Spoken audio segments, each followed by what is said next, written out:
अस्सलाम वालेकुम दोस्तों, my name is Syed Mohammad Hasan और इस लेक्चर में मैं आप लोगों को बताऊंगा कि किस तरीके से हम जावा के अंदर डाटा को प्रिंट कर सकते हैं।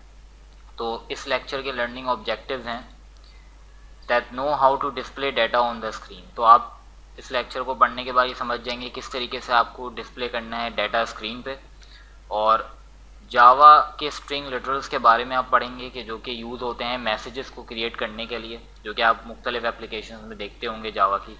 और अंडरस्टैंड करेंगे कॉन्सेप्ट एस्केप करेक्टर का, जो कि प्रिंटिंग के लिए यूज़ होता है फॉर स्पेशल करेक्टर्स। तो कुछ स्पेशल करेक्टर्स होते हैं जिनकी प्रिंटिंग के लिए एस्केप करेक्टर यूज़ होते हैं, तो उनके कॉन्सेप्ट के बारे में आप इसमें पढ़ेंगे।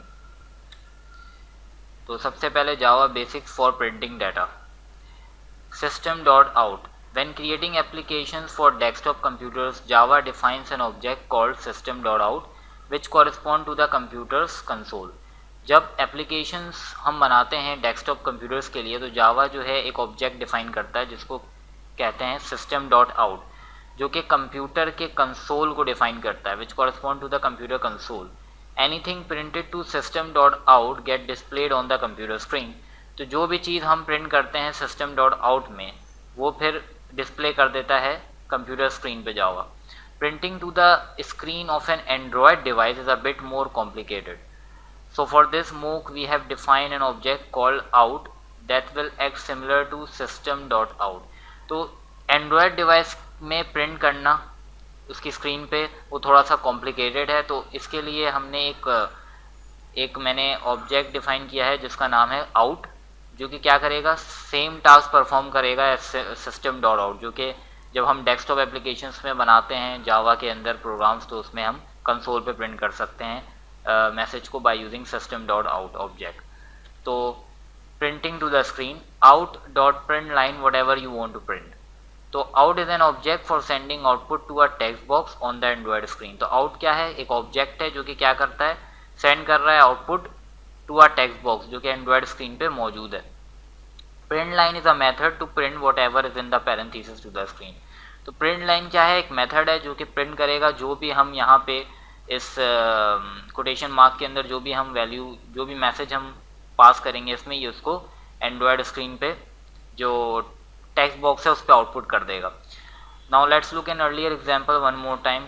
तो इसमें एक जावा प्रोग्राम मैंने बनाया है जो कि यहाँ पे मैंने इस ऑब्जेक्ट को यूज़ किया है out dot print line.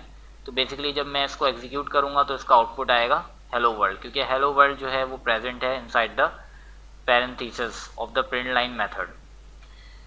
So what is print line? A statement that prints a line of output on the screen. Print line क्या है, एक ऐसी स्टेटमेंट है जो कि एक लाइन ऑफ आउटपुट को स्क्रीन पे प्रिंट करती है और इसको प्रोनाउंस करते हैं हम print line. Two ways to use print line, दो तरीके से हम यूज कर सकते हैं प्रिंट लाइन को, out dot print line and then text whatever we want to output the message to the Android text box और Android screen. तो हम यहाँ पे उसको बता देंगे कि यहाँ पे हम अपना मैसेज प्लेस करेंगे तो वो मैसेज जो है वो प्रिंट हो जाएगा। एंड दूसरा मेथड है कि out dot print line prints a blank line on the screen. ये क्या करता है, ये एक ब्लैंक लाइन प्रिंट करता है स्क्रीन पे और फिर नेक्स्ट लाइन पे मूव हो जाता है। तो इस तरीके से हम दोनों तरीकों से प्रिंट लाइन को यूज़ कर सकते हैं। Strings, what are strings? A string is a sequence of characters. String क्या है, सीक्वेंस होता है कैरेक्टर्स का जो कि हम प्रिंट कर सकते हैं। Sometimes also called a string literal, और कभी कभार ये स्ट्रिंग लिटरल भी कहलाता है। Starts and ends with a double quote character, ये स्टार्ट होता है और एंड होता है डबल कोड कैरेक्टर के साथ। The codes do not appear in the output, लेकिन जो कोड्स हम इसके अंदर प्लेस करते हैं वो हमें आउटपुट में नज़र नहीं आती हैं। एग्जाम्पल्स इसकी क्या हैं, हेलो वर्ल्ड, मैंने हेलो वर्ल्ड को कोटेशन मार्क में लिखा है, तो ये क्या है, ये एक स्ट्रिंग है और इसके अंदर जो ये एक्सक्लेमेशन मार्क है ये सिंबल भी स्ट्रिंग के अंदर मौजूद होते हैं, कैरेक्टर्स भी मौजूद होते हैं। तो यहाँ पे ये जो है ये एक थोड़ी सी फंकी स्ट्रिंग मैंने बनाई है, इसके अंदर मुख्तलिफ कैरेक्टर्स शामिल हैं, तो ये भी एक स्ट्रिंग है। So these are the example of strings. Now there are some restriction with strings, कुछ रिस्ट्रिक्शंस होती हैं जो कि स्ट्रिंग्स के साथ मौजूद होती हैं, जो कुछ रुकावट होती हैं जिनको हमें देखना पड़ेगा। May not Spain multiple lines, string जो है वो मल्टीपल लाइन्स में स्पेन नहीं कर सकते, हम उसको ब्रेक आउट नहीं कर सकते मल्टीपल लाइन्स में, जैसे कि यहाँ पे आप देख सकते हैं। तो this is the wrong example of string. हम इस तरीके से स्ट्रिंग को किसी भी वेरिएबल में असाइन नहीं कर सकते, या हम इस तरीके से किसी भी स्ट्रिंग को प्रिंट आउट नहीं कर सकते जो कि दो मल्टीपल लाइन्स पे स्पेन हुई हुई हो। जैसे कि आप देख सकते हैं यहाँ पे एक स्टेटमेंट जो है वो फर्स्ट लाइन में, दूसरी स्टेटमेंट सेकंड लाइन में, तो this is the wrong example. May not contain a character, the quotation mark character is okay, so this string is not legal either। तो ये जो आप देख सकते हैं जो ऊपर स्ट्रिंग ये मौजूद है, ये भी लीगल नहीं है, क्योंकि इसमें कोटेशन मार्क जो है वो 2 बार यूज़ हो गया है। तो अब कंपाइलर उसको आइडेंटिफाई नहीं कर पाएगा कि इसमें से स्ट्रिंग कौन सी है, ये स्ट्रिंग है या फिर ये पूरी स्ट्रिंग है, क्योंकि जब वो यहाँ पे इसको रीड करता हुआ आएगा और यहाँ तक आ जाएगा तो भी देखेगा तो ये तो यहाँ पे इनक्लोज हो गई है, उसके बाद ये कौन सा मेथड, ये कौन सा करेक्टर यहाँ पे आ गया है लीगल। तो इसलिए ये जो है इसको हम एस्केप करेक्टर्स के साथ यूज़ कर सकते हैं अगर हमें इस तरीके से की कोई स्ट्रिंग डिफाइन करनी है, लेकिन इस तरीके से हम नहीं करते, वो हम आगे देखेंगे।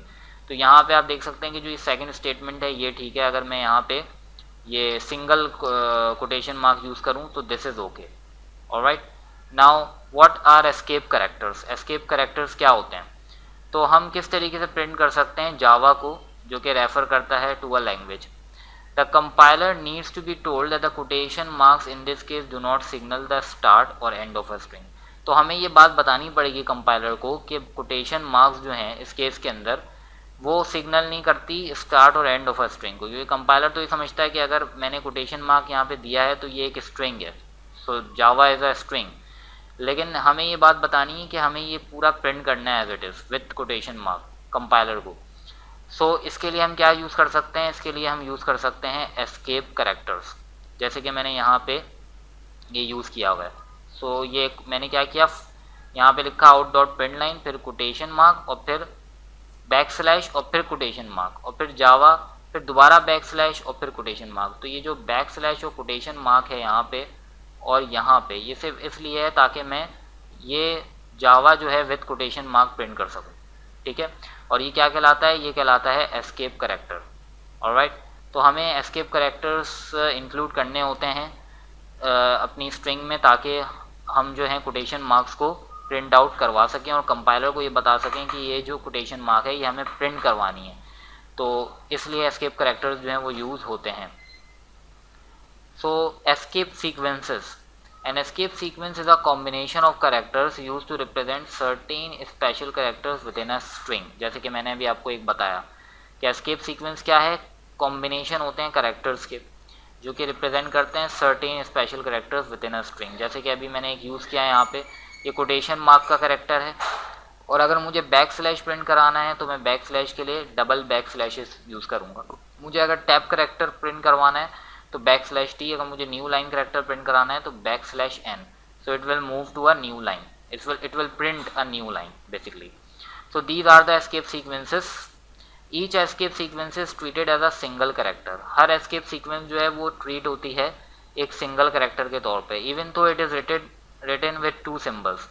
अगर वो 2 सिम्बल्स के साथ भी लिखी गई है तब भी वो एक सिंगल करेक्टर के तौर पे ट्रीट होगी। अब यहाँ पे एक एग्जांपल है आउट डॉट प्रिंट लाइन, और यहाँ पे आप देख सकते हैं कि मैंने यहाँ पे कोटेशन मार्क ओपन किया और फिर उसके बाद आई सिंगल कोटेशन मार्क एम, और फिर यहाँ पे मैंने ये एस्केप सीक्वेंस यहाँ पे यूज़ किया हुआ है। अब आप ये मुझे बता सकते हैं कि इसके अंदर कितनी एस्केप सीक्वेंसेस मौजूद हैं। तो बेसिकली इसके अंदर जो हैं टोटल 4 एस्केप सीक्वेंसेस मौजूद हैं, और एक तो टैब है फॉर टैब करेक्टर, एक न्यू लाइन करेक्टर का सीक्वेंस है यहाँ पे, ये जो है कोटेशन मार्क के लिए है और ये भी कोटेशन मार्क के लिए। तो इसका आउटपुट जो है वो इस तरीके से आएगा, I am okay, you are okay. So it will going to print out the output just like this over here. So these are the escape sequences. Now printing a variable's value, हम किस तरीके से variable की value को print कर सकते हैं। हम यूज़ करते हैं plus operator to print a string and a variable's value. हम प्लस यूज़ करते हैं कॉन्कैटिनेट करने के लिए स्ट्रिंग और वेरिएबल की वैल्यू को जोड़ने के लिए और उसके बाद उसको प्रिंट करने के लिए। जैसे कि यहाँ पे आप देख सकते हैं डबल मैंने एक वेरिएबल डिफाइन किया जो कि डबल डाटा टाइप का है, उसका नाम दिया एवरेज, और उसके अंदर मैंने ये एक्सप्रेशन पास करवा दी, असाइन करा दी। उसके बाद मैंने इसको प्रिंट करवाया एक स्ट्रिंग के साथ। स्ट्रिंग के साथ मैंने कैसे प्रिंट करवाया, by using this plus operator right here. उसके बाद मैंने नाम दे दिया एवरेज, जो कि वेरिएबल का नाम है यहाँ पे, और यहाँ पे ये वेरिएबल का मैंने इसको नाम दे दिया, और ये फिर यहाँ पे ये प्रिंट हो जाएगा। तो इसका जो आउटपुट आया वो क्या आया, द एवरेज वॉज 47.5। और यहाँ पे मैंने क्या किया, एक इंटीजर वेरिएबल डिफाइन किया नम कार्स, उसमें मैंने कुछ एक्सप्रेशन बताई, और फिर मैंने उसको भी प्रिंट करवाया एक स्ट्रिंग के साथ। अब यहाँ पे आप देख सकते हैं कि मैंने 3 बार कॉन्कैटिनेशन की है। एक दफ़ा ये स्ट्रिंग मैंने पास इन कराई, फिर मैंने कॉन्कैटिनेशन कराई इस वेरिएबल के साथ जो कि यहाँ पे मौजूद है नम कार्स, फिर मैंने दोबारा प्लस साइन यूज़ की, और फिर ये दूसरी स्ट्रिंग के साथ इसको कॉन्कैटिनेट कराया। तो इसका जो आउटपुट है वो ये रहा, देयर आर, जो कि ये स्ट्रिंग है, फिर space 81। Now 81 is a value of this num cars variable over here, and now cars in the parking lot, this is the string। so इस तरीके से हम concatenate कर सकते हैं वेरिएबल्स की वैल्यू को स्ट्रिंग के साथ, और फिर उसको प्रिंट करवा सकते हैं। The plus sign in this situation is the string concatenation. जैसे कि मैंने आपको बताया कि कॉन्कैटिनेट करवाते हैं, हम जोड़ते हैं, तो स्ट्रिंग कॉन्कैटिनेशन के लिए प्लस साइन हम यूज़ करते हैं। It what happens when you add to string, तो basically it is what happen, ये होता है जब हम कोई दो स्ट्रिंग्स को ऐड करते हैं। It concatenate two string together to create a larger string. Okay, now print command, recall print line prints a full line of output and then advances to a new line. तो basically print line क्या करता है, full line print करता है output, और उसके बाद फिर ये न्यू लाइन पे एडवांस करता है। Another command name print prints the given output without moving to the next line। तो एक और कमांड भी मौजूद है जावा के अंदर जो कि प्रिंट कहलाती है। ये क्या करती है, ये प्रिंट्स तो करती है गिवन आउटपुट को, लेकिन ये दूसरी लाइन पे नहीं मूव करती है। सही है, this allows you to print partial messages on the same line. और इससे क्या होता है, इससे हम एक साथ मल्टीपल मैसेजेस को एक सेम लाइन में प्रिंट कर सकते हैं। ठीक है, अब जैसे कि यहाँ पे आपके सामने एग्जाम्पल है आउट डॉट प्रिंट हेलो, और इसमें मैंने प्रिंट लाइन भी यूज़ की हुई है। ठीक है, तो अब इसका आउटपुट क्या आएगा, मैंने यहाँ आउट डॉट प्रिंट लिखा हेलो, तो इसने हेलो प्रिंट किया। उसके बाद इसी लाइन में, न्यू लाइन में मूव नहीं हुआ, इसने इस मैसेज को प्रिंट किया जो कि मैंने प्रिंट लाइन में बताया है, और इसने इसको प्रिंट करने के बाद न्यू लाइन में चला गया क्योंकि ये प्रिंट लाइन मेथड मैंने यूज़ किया। उसके बाद मैंने जो प्रिंट करवाया लाइन वो उसने एज इट इज़ प्रिंट की, और फिर प्रिंट लाइन का मैसेज जो मैंने प्रिंट कराया वो प्रिंट किया, उसके बाद फिर दोबारा न्यू लाइन पे चला गया, एंड देन उसके बाद प्रिंट लाइन पे दोबारा जो मैसेज प्रिंट कराया वो यहाँ पे प्रिंट हो गया। तो इस तरीके से हम अपनी स्टेटमेंट्स में प्रिंट यूज़ कर सकते हैं जब हमें एक लाइन में मल्टीपल मैसेजेस प्रिंट करवाने हों।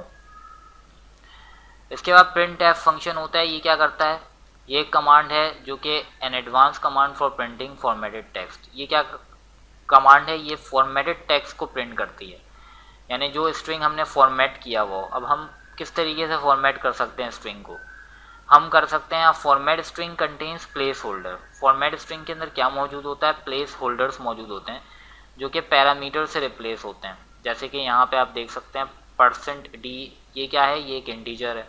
%f क्या है, ये अ फ्लोटिंग पॉइंट नंबर को रिप्रेजेंट कर रहा है। %s क्या है, ये एक स्ट्रिंग को रिप्रेजेंट कर रहा है। नाउ इन दिस एग्जाम्पल मैंने एक इंटीजर वेरिएबल बनाया, उसको मैंने 3 असाइन कराया, मैंने एक और दूसरा इंटीजर वेरिएबल बनाया, उसको 2 असाइन कराया। फिर मैंने यूज़ किया प्रिंट एफ कमांड। अब मैंने यहाँ पे क्या यूज़ किया, %d, %d and \n, and then उसके बाद मैंने x और y की वैल्यू यूज़ की। तो ये %d क्या है, ये फॉर्मेटेड स्ट्रिंग, जो कि स्ट्रिंग फॉर्मेट हुआ हुआ है, ये उसको प्रिंट कर देगा। ठीक है, तो इससे मैं यूज़ कर सकता हूँ फॉर्मेटेड स्ट्रिंग को प्रिंट करने के लिए। A place holder can specify the parameters width और प्रिसीजन। प्लेस होल्डर जो है वो बेसिकली पैरामीटर्स की विड्थ और प्रिसीजन को भी स्पेसिफाई कर सकते हैं।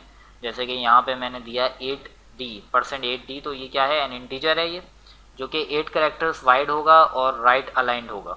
ऑलराइट, और इस तरीके से आप ये भी पढ़ सकते हैं कि मुख्तलिफ प्लेस होल्डर से मैं मुख्तलिफ जो है पैरामीटर्स को स्पेसिफाई कर सकता हूँ, उसकी विड्थ और उसकी प्रिसीजन को। So that's about it for this lecture guys. Thank you very much for watching and please subscribe to my channel.